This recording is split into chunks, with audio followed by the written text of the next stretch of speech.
اگر آپ صبر کے ساتھ اپنی دعاؤں کی قبولیت کے انتظار میں ہیں تو یہ ویڈیو آپ کے لیے ہے۔ ان اللہ مع الصابرین، بے شک اللہ صبر کرنے والوں کے ساتھ ہے۔ یہ صرف ایک آیت نہیں ہے، یہ رب کی طرف سے حوصلہ ہے ان لوگوں کے لیے جنہوں نے اپنی تمام معاملات رب کے سپرد کر دیے ہیں، اور جب صبر عطا کر دیا جاتا ہے تب کوئی آئے جائے فرق نہیں پڑتا۔ ایسا نہیں کہ ہم بہت مضبوط ہوتے ہیں، بلکہ ہمارے ساتھ وہ ذات کریم ہوتی ہے جو تکلیف کو برداشت کرنے کی طاقت اور صبر سے نوازتا ہے، اور اللہ جب چاہے گا سب بدل جائے گا جو اب تک نہیں ہو سکا۔ ایسا نہیں ہے کہ وہ اب کبھی ہو نہیں پائے گا، جو اب تک مل نہیں سکا ایسا نہیں ہے کہ اب وہ کبھی مل نہیں سکے گا۔ جس منزل کا انتخاب عرش والے نے کر رکھا ہے اس تک پہنچنے سے تمہیں دنیا کا کوئی راستہ روک نہیں سکتا۔ ضروری نہیں ہے کہ جو مانگا جائے اسی وقت مل جائے، اور یہ بھی ضروری نہیں ہے کہ جو نصیب میں نہیں لکھا وہ پھر نصیب کا حصہ نہ لکھا جائے۔ بس یہ ساری وقت کی ترتیب ہے، سب کچھ اللہ کے منصوبہ ہے۔ تمہارے سوچے ہوئے وقت کے مطابق نہ صحیح مگر جو بھی ہوگا تمہاری رضا کے مطابق ہی ہوگا۔ اگر سب کچھ فوراً ملنے لگ جائے اور ہو بہو ویسا ہی ملنے لگے جیسا تم چاہتے ہو تو تمہیں کیسے پتہ چلے گا کہ جو چیز اللہ سے مانگ کر اللہ کو منا کر ملے اس چیز کا مزہ بن مانگے مل جانے جیسا نہیں ہوتا؟ اور اگر نیند آنکھوں میں اترنے لگے تو تم کیسے رات کے اندھیروں میں وہ سرگوشیاں سن سکو گے؟ جانتے ہو میرا رب کیا فرماتا ہے؟ تو سنو، میرا رب فرماتا ہے، اے میرے بندے، دنیا میں مجھے ایک منظر بہت اچھا لگتا ہے، مجھ کو بہت بھاتا ہے، اور جانتے ہو وہ منظر دیکھ کر ابلیس بہت تڑپتا ہے۔ جب بندہ اللہ سے اپنے گناہوں کی توبہ کرتا ہے اور صبر کے ساتھ اپنی دعاؤں پر قائم رہتا ہے اور دعائیں کرنا نہیں چھوڑتا تو ایک دن اسے خوبصورت منزل مل ہی جاتی ہے جو اللہ اور تمہارے درمیان ہوتی ہیں۔ تمہاری دعائیں سن لی گئی ہیں، مگر یہ وقت آزمائش ہے کہ انتظار کتنا کر پاتے ہو۔ تمہارا سکون بس یہ بات خود کو سمجھا لینے میں ہے کہ جو بھی ہوا اللہ کی رضا سے ہوا، اور جو بھی ہوگا اللہ کی رضا سے ہی ہوگا۔ تو اگر دل کو حقیقت پر منانا مشکل ہو گیا ہے تو اس کو منا لو جو حقیقت کو بدل سکتا ہے، اور اس کو منانے کی ایک ہی ترتیب ہے: دعا، صبر، یقین اور انتظار۔ ہر چیز کو کسی نہ کسی مقصد کے تحت تم سے وابستہ یا پھر دور کر دیا جاتا ہے، اور وہ تم نہیں جان سکتے۔ بس تمہیں اتنا یقین رکھنا ہے کہ وہ مقصد خدا ہے، اور جو وہ جانتا ہے وہ تم کبھی نہیں جان سکتے۔ بس مطمئن رہو کہ جس کے ہاتھ میں تمہارا نصیب ہے وہ معجزوں کا بادشاہ ہے، اور اس سے بہتر کوئی مصنف نہیں۔ وہ کہانی کا ہر سرخ جب چاہے جہاں چاہے موڑ سکتا ہے، وہ نصیب کا ہر لفظ بدل سکتا ہے، اور زندگی کا ہر پہلو تمہاری چاہت کے مطابق بنا سکتا ہے۔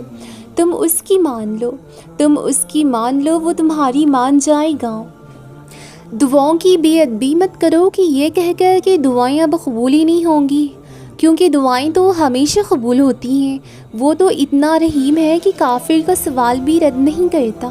اس کی شان کو تو یہ بھی گوارا نہیں کہ اس کے در سے اس کو نہ ماننے والا شخص بھی خالی ہاتھ لوٹ جائے۔ پھر وہ کیسے تمہارا سوال رد کر سکتا ہے؟ وہ کیسے تمہاری آواز کو انسنا کر سکتا ہے؟ جب تم اسے بار بار پکارتی ہو تو بس یقین کے ساتھ سب کچھ اس کے سپرد کر دو، کیونکہ جب کام اس کو سونپ دیا جاتا ہے تو وہ دنیا کی طاقت کو یکجا کر کے اس کام کے مکمل ہونے کے لیے پابند کر دیتا ہے۔ اور جب تم اللہ کے فیصلوں پر سر جھکانا سیکھ جاؤ تو تب وہ تمہیں کن سے نواز دیتا ہے۔ بس پھر تم ہوتے ہو، اللہ ہوتا ہے، تمہاری جیت ہوتی ہے، اور بدلتا ہوا تمہارا مقدر ہوتا ہے۔ اللہ تمہیں یہاں تک اسی لیے تو نہیں لایا کہ تم مایوس ہو کر ہمت ہار جاؤ۔ تمہیں کیا لگتا ہے کہ تم آج جہاں ہو وہاں بے وجہ ہو؟ تم خود یہاں تک نہیں پہنچے ہو بلکہ تمہیں یہاں تک لایا گیا ہے۔ تم نے بے شمار تکلیفیں آج اس مقام تک پہنچنے کے لیے ہی تو برداشت کی ہیں۔ اتنا سفر طے کر لینے کے بعد آج جب منزل تمہارے سامنے کھڑی ہے تو تم کیوں ہار مان گئے ہو؟ اتنے کٹھن صبر کے بعد اب جب صلے کا وقت ہے تو کیوں راستے میں ہی ٹھہر سے گئے ہو؟ اٹھو، اب تو سفر ختم ہونے کو ہے۔ اب تم منزل کی نہیں بلکہ منزل تمہاری منتظر ہے۔ اب تمہیں معجزوں کا نہیں بلکہ معجزوں کو تمہارا انتظار ہے۔ اب کن تمہارے ایک آخری دعا کا ارادہ باندھے ہوئے ہیں کہ یہاں تم مانگو اور وہاں تمہاری منہ سے نکلی پہلی فریاد پر نواز دیا جائے۔ اب صبر کے زمانے گزر گئے، اب صلے کا وقت ہے، اب بات سننے کی نہیں رہی، اب قبولیت کا وقت ہے۔ اب مسافتیں ختم ہونے کو ہے، اب آنسوؤں کی مسکراہٹ کے بدلنے کا وقت ہے، کسی اور کا نہیں، اب یہ تمہارا وقت ہے۔ ہزاروں مایوس لوگوں میں سے اگر اس نے تمہیں دعا کی توفیق دی ہے تو پھر وہ کیسے تمہاری دعا رد کر سکتا ہے؟ کو رد کر سکتا ہے؟ جس نے دعا کا حکم دیا ہے اس نے قبولیت کا وعدہ بھی کر رکھا ہے۔ تو پھر اس دل کو منا لو، یقین یہ، اور اس کو اپنی رضا میں راضی کر لو۔ تو پھر اس دل کو منا لو یقین پر اور اس کو اپنی رضا میں راضی کر لو۔ اگر اس نے راضی نہ ہونا ہوتا تو وہ تمہیں کبھی بھی منانے کا اشارہ تو نہ دیتا، اور وہ یقیناً تمہیں وہ سب دینے والا ہے جس کے لیے تم راتوں کو اٹھ اٹھ کر رویا کرتے تھے۔ کبھی کبھار بس ایک دعا ہی سب بدلنے کے لیے کافی ہوتی ہے، خاص طور پر جب سب کچھ بدلنا ناممکن سا لگتا ہے۔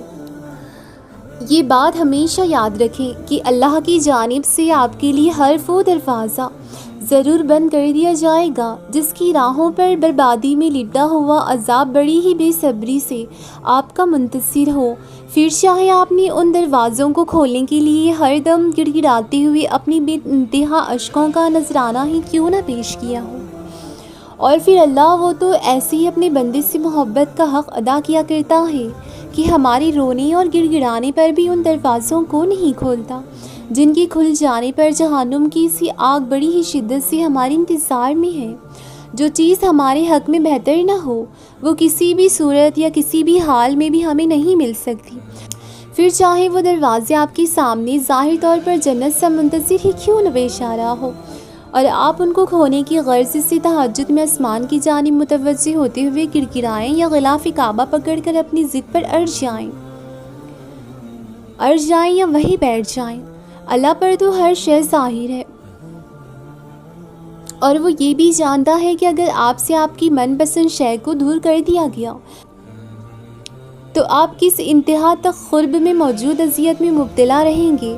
آپ کو اس شے کا خیال بھی آ رہا ہے اور آنکھوں سے اشک بھی اختیار کر دیے جا رہے ہوں گے، لیکن اگر آپ کی اس شے کے حوالے سے تڑپ کو جانتے ہوئے بھی آج آپ کے لیے کوئی ایسا دروازہ بند کر دیا گیا ہے کہ جس کو چاہ رکھتے ہوئے آپ تہجد تک بھی پہنچ گئے تھے، گڑ گڑا رہے تھے اور ہر دم ہر لمحے جھولی پھیلائے اللہ سے دعائیں مانگ رہے تھے، تو ان سب کے پیچھے اللہ کی جانب سے ضرور کوئی بہت بڑی مصلحت حکمت ضرور پوشیدہ ہے جو وقت کے ساتھ ساتھ آپ پر ظاہر ہوتی چلی جائے گی۔ بند دروازوں پر کھڑے ہو کر اپنے آپ کو مزید پریشان کن سوچوں کے جال میں الجھاتے ہوئے خود کو ہلکان کرنے کی بجائے سکون قلب کے ہمراہ صبر مانگے۔ بے شک اللہ آپ کے قلب میں سکون کا ایسا دریا روشن کرتا جائے گا جو کبھی ختم نہیں ہوگا۔ جس ہاتھ کو اللہ تھام لے وہ ہاتھ بھی بھلا عام ہو سکتا ہے، بلکہ وہ دل جس کو اللہ آزمائش کی بھٹی میں ڈال کر تپانے پر اس کو اپنی محبت کا خالص رنگ چڑھا دے، وہ دل تو تمام تر قیمتی ہیروں سے بھی انمول ہوا کرتا ہے۔ وہ دل کیوں نہ سکون پائے جس کی تہہ میں اللہ کا ذکر بلند کیا جاتا ہے، اور پھر معجزے بھی تو ایسے ہی کچھ خاص بندوں کے لیے ہوا کرتے ہیں کہ دل میں جو آنے والے وسوسوں کو پیچھے چھوڑتے ہوئے اللہ کی راہ میں صبر کی مضبوط چوٹی کو پکڑے رکھیں اور چلتے پڑیں۔ ہمیشہ یاد رکھنا، جب ایک بندہ اللہ پر یقین کی ڈور کو تھامے ہوئے آنکھیں بند کیے چل پڑ رہا ہے تو پھر اللہ بھی اس بندے کے اٹھے جانے والے تمام تر قدموں کو معجزوں کی جانب موڑ دیا کرتا ہے۔ جانتے ہو کیوں؟ کیونکہ اللہ پر یقین کا انعام معجزے ہوا کرتے ہیں۔ گزرے ہوئے وقتوں میں موجود کٹھن لمحوں میں تمہارے حالات سے بے بس ہوتے چلے جانا اور پھر بے بسی میں اللہ پر بھروسہ کرتے ہوئے سب اسی پر چھوڑ دینا، تو اللہ کو آج بھی یاد ہے۔ تمہارے ننھے سے دل پر قیامت ڈھا دینے والی راتوں میں کی جانے والے آنسوؤں میں لپٹی ہوئی تمہاری درد بھری فریادیں اللہ کو آج بھی یاد ہے۔ گزرے ہوئے وقتوں میں اللہ کی رضا میں راضی ہونے پر تمہارا یوں اپنا سر تسلیم خم کر دینا اور پھر اسی پر ننھے سے دل کے بے اختیار خون کے آنسو رو دینا، اللہ کو ہر چیز یاد ہے۔ دل سے کی جانے والی تہجد کی ادائیگی پر دل کی ہی ہاتھوں مجبور ہوتے ہوئے درد سے پھٹتے ہوئے دل کے تمام حال اللہ کے سامنے اشکوں کی روانی میں بے اختیار کرتے چلے جانا، وہ دن اللہ کو بہت اچھے سے یاد ہے۔ بس تم مایوس مت ہونا، اللہ پہ بھروسہ رکھنا، بے شک اللہ کی شان بہت بلند ہے۔ جب اللہ دینے پر آتا ہے تو وہ یہ نہیں دیکھتا کہ اس نے پہلے کیا کیا تھا، وہ انسانوں کی طرح نہیں کرتا۔ تمہیں تو صرف بس میری تبھی یاد آتی ہے جب تم مشکل میں ہوتے ہو۔ وہ تو کہتا ہے تم میری بات کرو ہی مت، تم اپنی بات کرو، تم اپنی حال سناؤ۔ اللہ تو بس تمہارا حال سننا چاہتا ہے۔ اتنی بڑی دنیا اللہ نے بنائی ہی کیوں ہے؟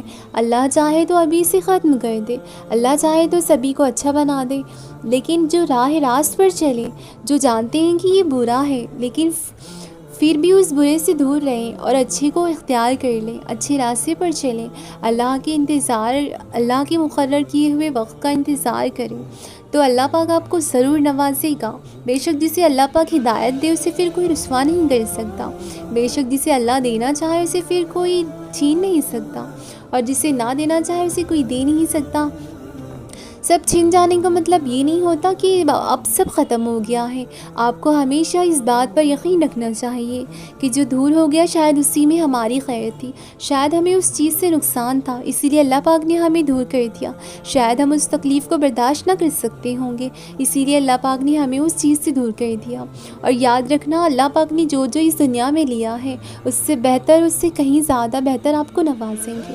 بس اللہ پاک آپ کا مان دیکھتے ہیں، بھروسہ دیکھتے ہیں اور یقین دیکھتے ہیں، اور آپ کا انتظار کرتا ہوا وہ ہر وہ وقت وہ لمحہ دیکھتے ہیں، اور بس ایک دن ایسا آتا ہے کہ سب کچھ کن فرما کر آپ کی زندگی کو خوبصورت بنا دیا جاتا ہے۔